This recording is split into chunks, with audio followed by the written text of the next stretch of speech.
Sri, saya persoalan juga. Ya, saya. Kita tak adalah nak katakan apa. Cumanya ada certain orang ni, dia tak faham pun konsep invoice ni. Dia tak faham pun invoice tu apa.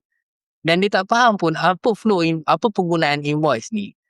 Yang dia tahu dah bayar patutnya bagi receipt je. Tak payah nak invoice. Invoice ni apa? Dia sebenarnya dia jump terus pada receipt. Okay. Kalau Cik Asri boleh terangkan sikit apa itu invoice, apa itu receipt, apa benda sistem ni?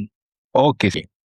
Kalau kita tengok invoice ni, ada setengah orang dipanggil invoice, ada setengah orang dipanggil proforma invoice, ada setengah orang dipanggil bill. Kalau dekat rumah kita mesti ada lah bil elektrik. Kita dapat bil elektrik. Kalau kita pakai handphone, kita dapat bil handphone. Dan lagi apa bil pembentungan AIWK. Itu sebenarnya adalah invoice.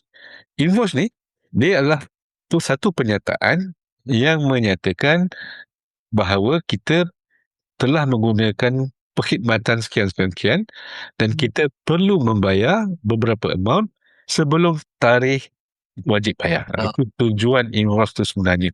Dia dipanggil proactive mode.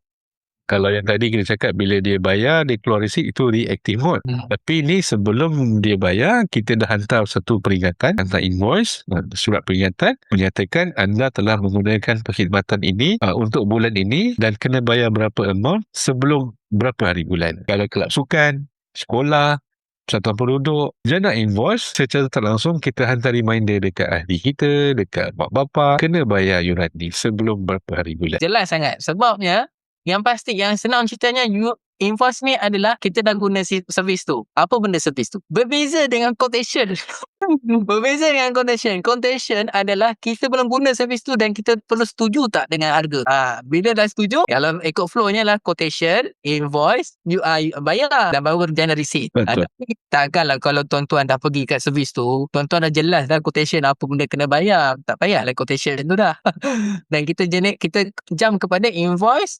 Dan kita dah tahu dah kita kena bayar yang certain amount tu, baru kita bayar dan receipt. Itu je konsep dia lah.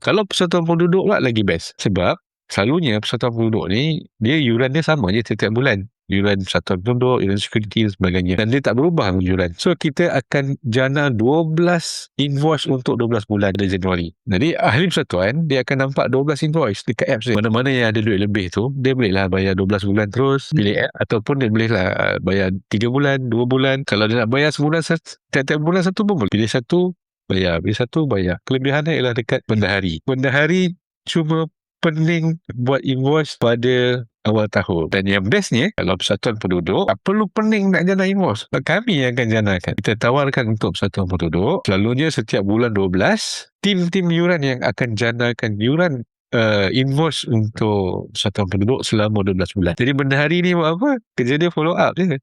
Hantar reminder, follow up. Kadang-kadang sebab bendahari kita faham. Bendahari persatuan ni, kadang-kadang mereka ada kerja hakiki. Kan, hakiki pening ke office dan sebagainya. Jadi kita mudahkan bendahari ni, kita tolong dia jana. Dia follow up. Dia mudahkan kerja kita.